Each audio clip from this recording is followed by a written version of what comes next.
Hello, it's James Shipley from Active Training World, doing the online race brief for the Stewartby Triathlon, which is going to take place on July the 11th over in Stewartby in Bedford, our super fast sprint and standard distance triathlon course.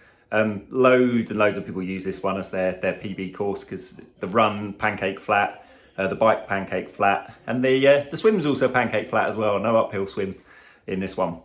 So you can, obviously, if you haven't done an ATW race before, then you probably haven't seen some of these online briefs, but rather than doing the race briefs at events, we've moved them all online just so that people don't all gather around to listen to them, and we can maintain all those social distancing at events at the moment.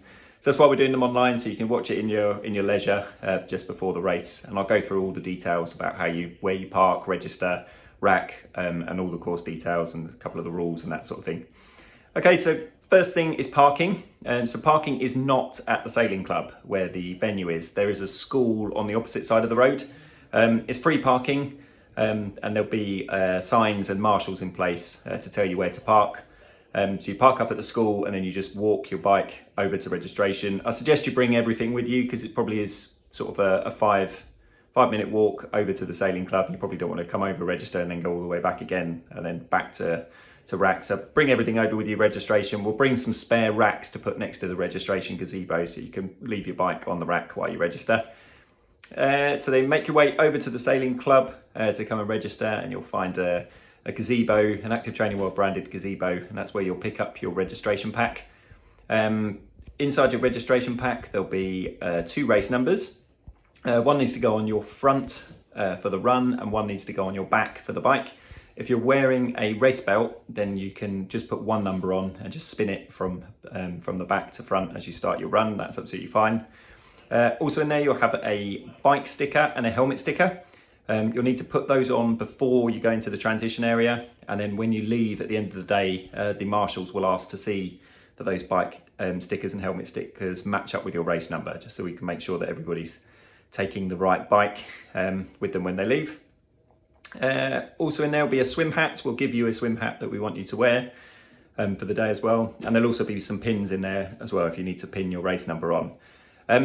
It will help us if you can write your race number on your own hand in a permanent marker before the race, and we'll put the names and numbers up on the day before. So on the Saturday we'll upload all the entries, and if you do have a chance, it would help and speed things up if you can write your own race number on your hands. But if not, we'll provide some pens and some hand sanitizers to use after you've registered, so you can get that done.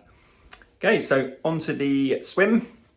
So the swim will be a time trial start. So there's no mass starts at the moment, but it's a fairly relaxed, casual start. So if you haven't done one of these with us yet, don't stress about it too much. Loads of people are actually saying they prefer this way of starting the race to the big mass start. So what we'll do is we've got some signs, and we'll ask you to gather whether if you're doing the standard distance, we'll say, are you a sub 20-minute swimmer? Are you a sub 25-minute swimmer? Sub 30 and that sort of thing. So we'll gather you in small groups, and then you'll start one at a time in the water. So there'll be a timing mat near the water's edge, which you'll go over, and that will indicate the start of your race. So no mass starts for this one. If you're doing the sprint, it's a simple 1 lap. And if you're doing the standard, it will be a 2-lap swim.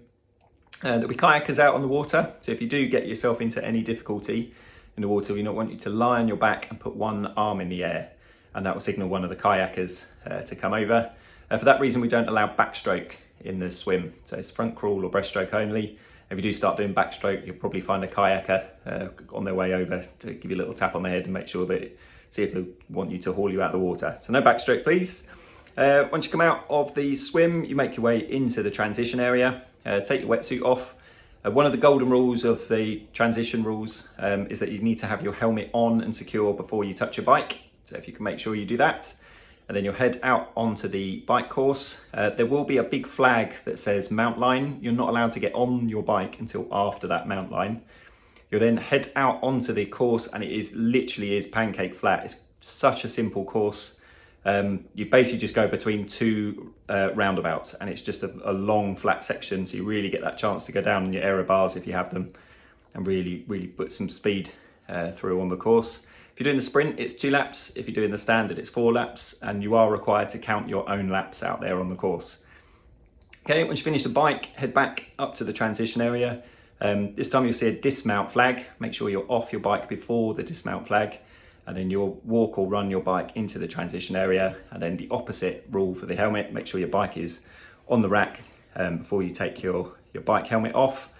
Stick your running shoes on and then head out onto the equally flat run course. It's 2.5k out. There'll be a water station at the turnaround point and then 2.5k back. So if you're doing the sprint, it's 1 out and back. And if you're doing the standard, it's 2 out and backs. And then you come through and this time you finish and then you get all the medals and goodies and all that sort of stuff at the finish, your well-earned medals. There will be a cafe on site as well for when you finish. The sailing club will provide sort of rolls and sandwiches, teas, coffees, that sort of thing for you. So you will be able to hang around there. As long as you maintain social distancing, you'll be able to hang around outside the sailing club and see everybody come in and finish their race and give all your club and teammates and friends and all that sort of stuff a big cheer as they come through the finish line. And so that's about it for now. If you do have any questions, feel free to pop it in the comments below or email us at events@activetrainingworld.co.uk and we'll do our very best to answer them. But yeah, the team are looking forward to seeing you on the 11th. I hope you're looking forward to racing as well. Okay, speak to you soon. Cheers.